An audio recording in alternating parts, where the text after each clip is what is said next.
अम्मी, औरत का अपना घर कौन सा होता है? औरत का घर शादी से पहले उसके माँ बाप का घर, और शादी के बाद उसके शौहर का घर ही उसका घर होता है बेटा। और अगर उसके शौहर का अपना घर ना हो तो फिर शौहर का साथ ही उसके लिए सबसे बड़ी नेमत होती है। कुछ हुआ है क्या? मायूसी हुई। काश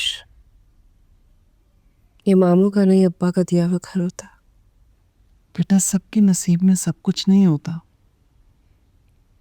कुछ लोगों के पास जिंदगी जरूर होती है, लेकिन वो सेहत के लिए तरसते हैं। और कुछ तो बेवकूफ होते हैं। कोई सारी जिंदगी दौलत के पीछे भागते भागते मर जाता है, और किसी के पास औलाद ही नहीं होती। शायद यही अल्लाह का निजाम है।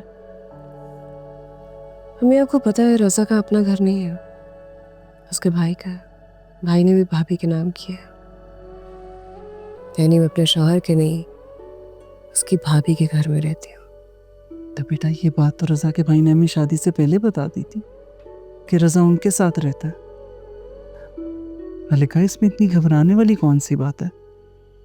वक्त के साथ सब कुछ मिल जाता है। और तब तक मैं सिसक सिसक के जीऊँ। हरगिज नहीं, बल्कि खुश रहो, इज्जत दो और इज्जत लो। मलिका, रजा के भाई भाभी उसके बड़े हैं।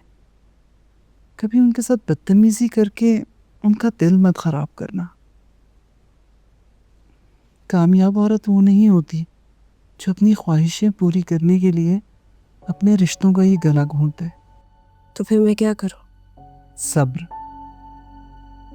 बेटा, भी शादी को दिन ही कितने हुए हैं।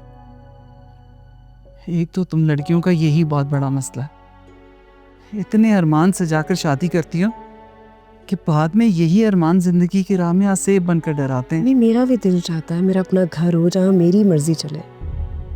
पहले खुद को उस मुकाम पे तो पहुंचा कि शौहर तुम्हारा एहसास करे, तुम्हारी ख्वाहिश का एहतराम करे। और अगर उन्हें एहसास ना हुआ तो? होगा। पहले उसके रंग में तो रंग ही जाओ। पर तुमने उजलत दिखाई तो यही एहसास गुस्से में भी बदल सकता है। बेटा, इंसान पे अगर कोई बात मुसल्लत की जाए तो वो चिढ़ जाता है। इस तरह उससे बात मनवाई जा सकती है, लेकिन एहसास नहीं दिलाया जा सकता। और अगर तुमने भी अपनी ख्वाहिश की जिद पकड़ ली तो हो सकता है रजा तुम्हारी बात मान ले, लेकिन इस तरह तुम खुश नहीं रह सकोगी।